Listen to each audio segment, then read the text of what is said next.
Assalamualaikum warahmatullahi wabarakatuh. Kembali lagi di Rismoto, best price and best quality. Oke guys, gimana kabar kalian nih ya? Semoga sehat selalu dan diberikan kemudahan dalam mencari rezeki yang berkah pastinya.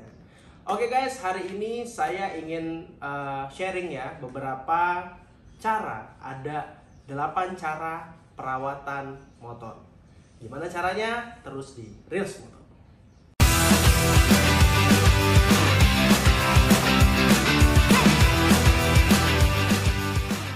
Oke guys, ada beberapa cara dalam merawat motor yang biasa kami lakukan di Rismoto. Yang pertama adalah cek kelistrikan. Nah, bagaimana sih cara mengecek kelistrikan? Yang pertama dilakukan itu adalah menyalakan mesin kendaraan dulu guys. Jadi ketika kita nyalakan mesin kendaraan, nah kita akan lihat nih bagaimana kondisi kendaraannya.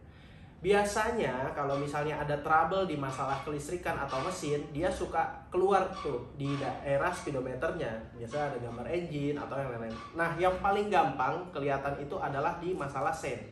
Apabila di sennya itu biasanya kelipnya itu cepat. Biasanya ada yang trouble tuh di masalah mesinnya, entah dari kabel dan lain-lain. Dan juga dari motor itu harus kalian coba dibawa untuk berkendara. Nah, dari situ kalian akan bisa tahu dari mana misalnya mesinnya itu pincang atau enggak. Nah, itu nanti kalian bisa cek. Nah, lanjut yang kedua itu adalah masalah kanvas rem. Nah, ini sebenarnya masalah yang simpel tapi sebenarnya sangat-sangat harus kalian perhatikan. Karena apabila kalian mengendarai motor, keselamatan yang paling utama. Nah, kampas rem yang nggak pernah kalian ganti itu akan menimbulkan adanya trouble dalam pengereman. Dan juga sebenarnya kalau misalnya kalian nggak mengganti kampas rem, itu piringan cakram dalam ban kalian itu akan termakan yang mengakibatkan bisa kerusakan fatal. Hingga sampai biasanya kalau di motor-motor GP itu suka ada accident, di pembalap-pembalapnya itu terlontar dan lain, itu biasanya di masalah pengereman. Jadi kalian harus benar-benar merawat dari segi kanvas rem tersebut. Nah, jadi jangan diremehkan masalah safety ini. Nah, lanjut yang ketiga adalah masalah tekanan ban. Nah, biasanya tekanan ban dalam motor-motor ini banyak dan variasi ya, tapi yang biasa kita pakai itu tekanan angin ban itu depannya 32 dan belakangnya 35. Kenapa? Karena kalau misalnya kalian itu tekanan bannya tuh besar, nggak sinkron dan lain, itu nanti akan mengakibatkan bannya itu tidak bisa performanya secara maksimal.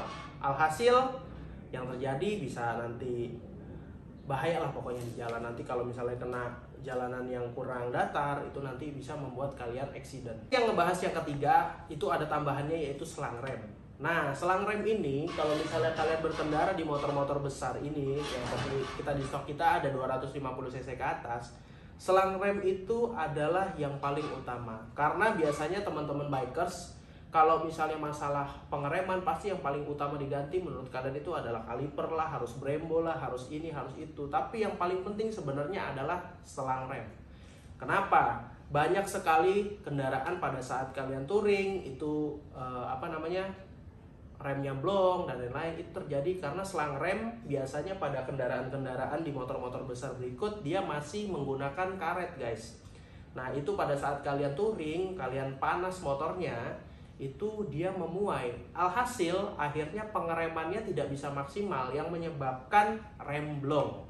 Jadi saran saya yang paling utama dalam merawat motor itu adalah kalian harus ganti selang remnya. Dicari menurut kami yang terbagus itu adalah yang tembaga. Nah, salah satu rekomen saya adalah selang remnya itu memakai merek Hell. Nah, kalian bisa cari aja tuh di Tokped. Biasanya itu performanya cukup untuk diacungi jempol. Oke, yang keempat itu adalah untuk memanaskan mesin. Nah, biasanya kalau memanaskan mesin itu kalian hanya panaskan di tempat saja guys, tapi sebenarnya itu kurang efektif. Yang penting adalah dipanaskan dan kalian bawa jalan. Kenapa itu harus dilakukan? Karena dengan kalian bawa jalan itu akan menjaga rantainya dan juga performa mesinnya akan terus kalian pantau. Dengan dia perputaran olinya, rantai, dan juga jangan lupa kan biasanya diganti untuk giginya. Nah, itu membuat motor kalian terus untuk sehat mesinnya pastinya. Nah, yang kelima adalah penggantian oli. Nah, ini mah nggak perlu dijelasin lagi ya. oli itu adalah performa utama juga di dalam mesin guys. Nah jadi kalian itu wajib untuk mengganti, karena kalau misalnya kalian nggak mengganti oli, otomatis mesinnya itu jadi kadaluarsa olinya sudah kotor, akhirnya membuat mesinnya itu bisa, hal yang paling buruk bisa turun mesin guys, hati-hati itu. Nah jadi rekomendasinya kita nih dari Resmoto untuk 3 bulan sekali untuk mengganti oli. Nah biasanya tapi saya selalu merekomendasi kepada customer kita untuk mengganti oli. Itu ada salah satu oli yang bagus menurut saya, yaitu oli Kawasaki Vanguard. Nah biasanya kalau kalian itu misalnya 3000 km udah ganti oli, dengan menggunakan oli Vanguard itu kalian bisa sampai 10.000 km baru ganti oli, bahkan bisa sampai 1 tahun. Memang olinya kalau bisa dibilang itu lumayan agak lebih mahal, tapi dari segi efisiensi itu dia bisa lebih panjang guys waktunya. Dan juga memang dari oli tersebut, dari oli Kawasaki Vanguard ini dia ada coolant-nya, jadi membuat motor ini bisa nggak terlalu cepat untuk overheat, dan pastinya merawat mesinnya menjadi lebih mantap. Nah yang keenam ini adalah namanya coating and detailing. Nah biasanya teman-teman tahunya itu hanya memoles aja kan. Nah coating and detailing ini adalah salah satu bentuk servis motor yang ada di Resmoto juga. Nah biasanya kalau misalnya customer yang beli di Resmoto, contohnya ya, dia bisa mendapatkan servis berupa coating and detailing. Dan coating and detailing itu apa sih? Nah coating and detailing ini kita bahas dari detailing dulu.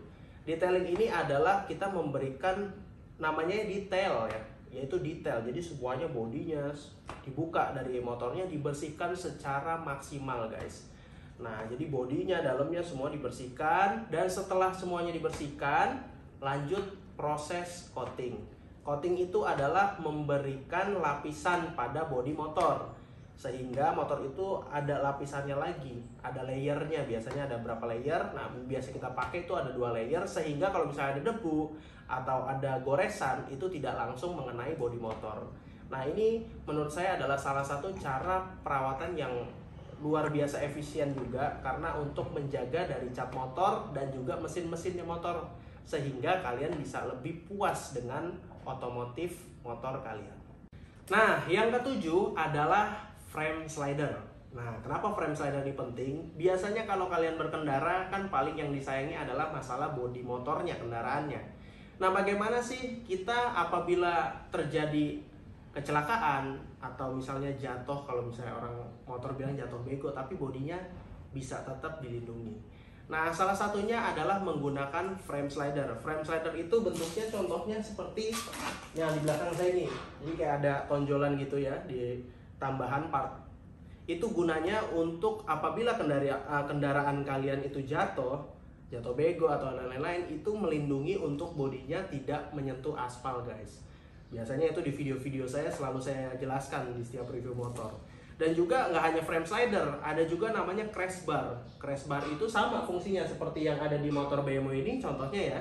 Itu untuk menjaga bodi motor apabila amit-amit terjadi kecelakaan. Jadi itu sangat kalian butuhkan dalam berkendara, frame slider itu. Nah lanjut yang terakhir adalah yang sering terjadi adalah perawatan aki. Nah aki kendaraan ini nih bervariasi ya, kadang-kadang ada yang kuat sampai 1 tahun, ada yang 2 tahun. Tapi bagaimana sih cara merawatnya? Yang pasti dengan cara perawatan aki adalah kalian harus sering-sering panaskan kendaraan seperti yang tadi di awal. Dan juga untuk kendaraan jangan hanya dipanaskan di tempat saja, tapi kendaraannya juga kalian bawa puter-puter. Nah dan juga ada lagi rekomendasi menurut saya yang sering saya pakai di Resmoto ini, ada namanya produk namanya, ini bukan endorse ya guys, tapi kita pakai nih. Ini namanya CTEK. Nah jadi dia bentuknya seperti begini ya, modelnya. Dia ada langsung untuk kelistrikannya, dan dia nanti akan dapat nih injeknya yang dari outputnya sama inputnya nanti dimasukkan ke dalam motor. Nah nanti tinggal kalian cas aja, nanti di sini akan ada indikatornya untuk pengecasan aki. Nah ini sangat berfungsi apabila kalian misalnya keluar kota atau nggak mungkin sempat untuk panaskan kendaraan kalian. Nah ini sangat efisiensi. Ini harganya mungkin sekitar 1 jutaan ya, bisa kalian cari di Tokped atau di e-commerce lainnya. Dan menurut saya ini sangat-sangat bermanfaat dan banyak kalian yang nggak tahu, dan semoga ini bermanfaat buat kalian. Oke, jadi mungkin itu aja sharing kita hari ini. Dan apabila kalian mungkin punya ide-ide seputar otomotif, atau kira-kira dari tadi 8 yang saya sampaikan masih ada yang kurang, boleh komen di bawah ya. Jadi kita tunggu dari kalian masukan-masukannya buat Reels Moto juga, boleh komen juga di bawah. Nah, dan terus nonton ya di video Reels Moto, karena kita akan terus mengutip seputar inspirasi dan otomotif yang pastinya bermanfaat untuk kita semua. Sampai ketemu lagi di video selanjutnya Reels Moto, best price and best quality. See you guys. Beli moge, mau tuker tambah, atau jual mogenya? Di Reels Moto aja. Reels Moto.